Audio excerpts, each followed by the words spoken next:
LG's V series is back with the V30, and with a new OLED screen and one of the best audio experiences out there, it has never looked better. My name is Alex Radu, and welcome to All Hands on Tech. Between the LG G6 and now the V30, it's nice to see that LG has been taking the design of its 2017 smartphone seriously. Like almost every other premium smartphone released this year, the V30 has said goodbye to its bezels and been redesigned with a glass back that makes it one of the slickest LG phones ever created. Samsung still leads the OLED market with its AMOLED displays, but LG has certainly stepped up its game. The 6-inch P-OLED 2880 by 1440 display has the same 18:9 or 2:1 aspect ratio that was in the G6, and it's certainly a stunner. By and large, the visual package presented by LG on the V30 is one of the best around. However, the visual experience is largely comparable to what you would expect to see in the larger handsets released in the latter half of 2017. The V30 uses the exact same screen as the Pixel 2 XL, and the majority of us will hardly notice a difference between the display LG has created and that of Samsung's. This equilibrium is even more apparent when you look at the hardware of the V30. The Pixel 2 XL, Galaxy 8 and Note 8, iPhone 10, and the V30 are virtually identical, with the biggest difference being a gig or two of RAM depending on the device. So expect the standard performance that you'd be looking for on a premium smartphone with the V30. And like the rest of the competition, it has a fingerprint sensor on the back on the home button. Otherwise, a headphone jack with some awesome audio features, IP68 dust and water resistance, which is a first for the V series, and USB Type-C stand out as the notable hardware improvements. And the battery life on my V30 seems just as good as the competition's. Combined with fast and wireless charging, battery life should never be an issue.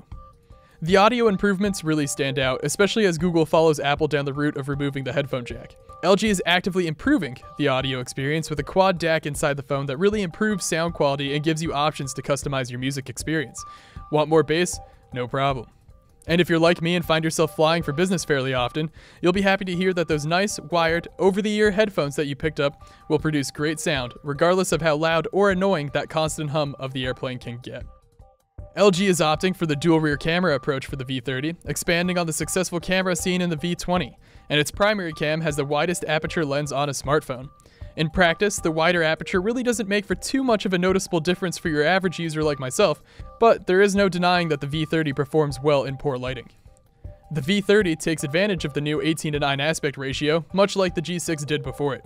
This means features like Snapshot, which leaves half the screen as a preview window, Grid Shot, its 2x2 photo collage, and Match Shot, the feature that can align two shots, are included.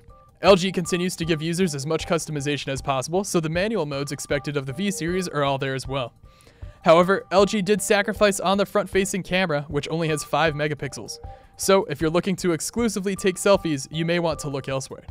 On the video front, LG is pushing new recording options with LG SignLog. This means you can add various pre-made filters, and there's a new feature called Point Zoom that allows you to lock onto a target while filming and softly zoom on it. The software front is where I continue to have an issue with the LG devices released this year. While the V30 doesn't launch with Android Oreo, the lack of the latest Android update isn't anywhere near as big of a problem as the LG skin plastered over it. The LG skin wouldn't be a problem if it was a comparable experience to that of the clean, vanilla Android that is seen on the Pixel devices. Instead, I was forced to create a bunch of folders that house numerous apps I rarely use. Here in Canada, the LG V30 will be available for $1,100 outright, or $400 on a 2-year contract when it releases on October 20th. That's a pretty hefty price, but a comparable one to that of the Note 8, Pixel 2 XL, etc.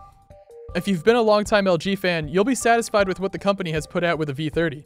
Otherwise, users will have to pick what features they value most in a smartphone, especially considering the similar specs and look of all these 2017 premium devices.